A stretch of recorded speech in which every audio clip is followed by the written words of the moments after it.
ৰাইজ আজি মই এটা নতুন আইটেম বনাবলৈ ওলাইছোঁ। হালধীয়া যোনটো মগু দালি অকণমান বিলাহী দি পেলাই ঘিউ দি পেলাই বনাম। তাৰ বাবে আপোনাৰ মই লৈছোঁ অকণমান ঘি, এই বাতিটোতে ঘি লৈছোঁ, এটা মিডিয়াম চাইজ বিলাহী, আধা বাতি মগু দাইল হালধীয়া, এইটো হৈছে পাঁচফোৰণ। ৰংটো অকণমান বেলেগ দেখিছে, আমি ঘৰত বনোৱা, সেইকাৰণে মোৰ ওচৰৰ বাইদেউ এগৰাকীয়ে বনাই দিছে ঘৰত, গতিকে পাঁচফোৰণীয়া। কিনা পাঁচফোৰণতকৈ ৰংটো বেলেগ অকণমান। এয়া হৈছে ধনিয়া, এয়া গাৰ্নিছৰ কাৰণে, আৰু এয়া হৈছে আপোনাৰ তেজপাত, এয়া হৈছে নিমখ, আৰু এয়া হালধি, এইটো হৈছে সৰু জলকীয়া দুটা, সৰু জলকীয়া, এইটো ইচ্ছা কৰিলে দিবও পাৰে নিদিবও পাৰে।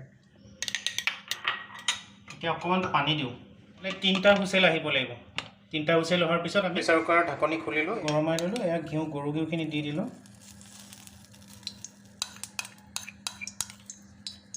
এতিয়া তেজপাত দিলোঁ, তেজপাত দুটা,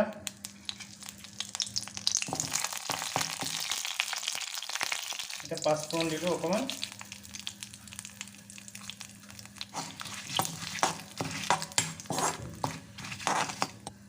এতিয়া বিলাহীখিনি দি দিওঁ।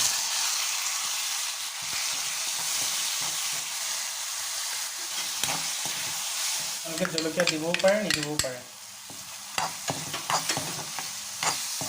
অকণমান সময় ঢাকি দিছোঁ কম জুইত। কম জুইত 1-2 মিনিট মগু দাইলখিনি দিব পাৰোঁ। এতিয়া মই অকণকৈ দি দিছোঁ। মগু দাইলখিনি প্ৰেছাৰ কুকাৰত সিজাওঁতে নিমখ অকণমান দি দিছিলোঁ সোৱাদ অনুসাৰে, সেইটো কাৰণে মই নিমখ বৰ্তমান নিদিওঁ পৰাপক্ষত। যদি টেষ্টটো অকণমান ইফাল সিফাল হয় তেতিয়া দিম। অকণমান পানী দিওঁ, অকণমান, বেছি নহয়। মই বৰ বেছি জুলীয়া নকৰোঁ, অকণমান গ্ৰেভি কৰিম, সেইকাৰণে দাইল অকণমান বেছিয়ে দিছোঁ প্ৰেছাৰ।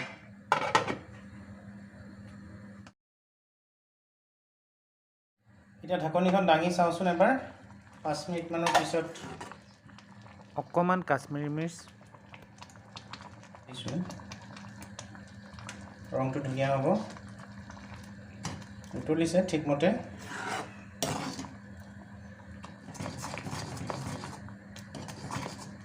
অকণমান টেষ্ট কৰি চাওঁ ৰ'বচোন নিমখটো কি হৈছে। নিমখটো অকণমান কম হৈছে, অকণমান দি দিওঁ, নিদিলেও আপত্তি নাই, মই অকণমান দিছোঁ, মই অকণমান কম পাইছোঁ আচলতে, সেইকাৰণে দিছোঁ।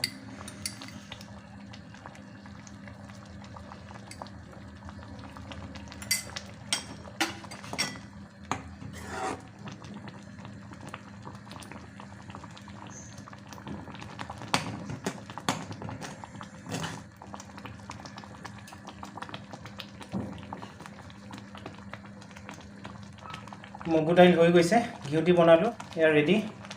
এতিয়া খোৱাহে কথা, মই অকণমান টেষ্ট কৰি চাম, দেখুৱাম আপোনালোকক। ধনিয়া কাটি থৈছিলোঁ, ধনিয়া অকণমান দি দিওঁ।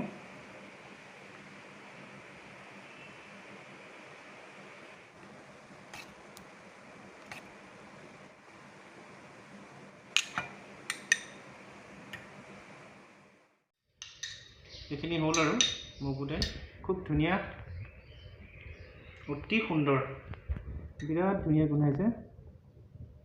খাই চাওঁচোন,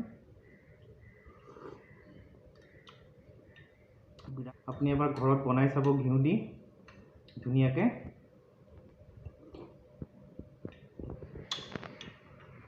জহা চাউলৰ শুকান ভাত, লগত পদিনা চাটনি, লগত এয়া ঘিউ দি পেলাই বনোৱা হালধীয়া মগু দাইলৰ দালি,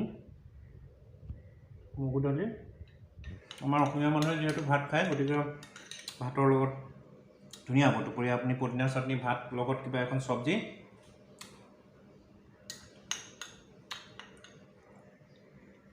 থেংক ইউ।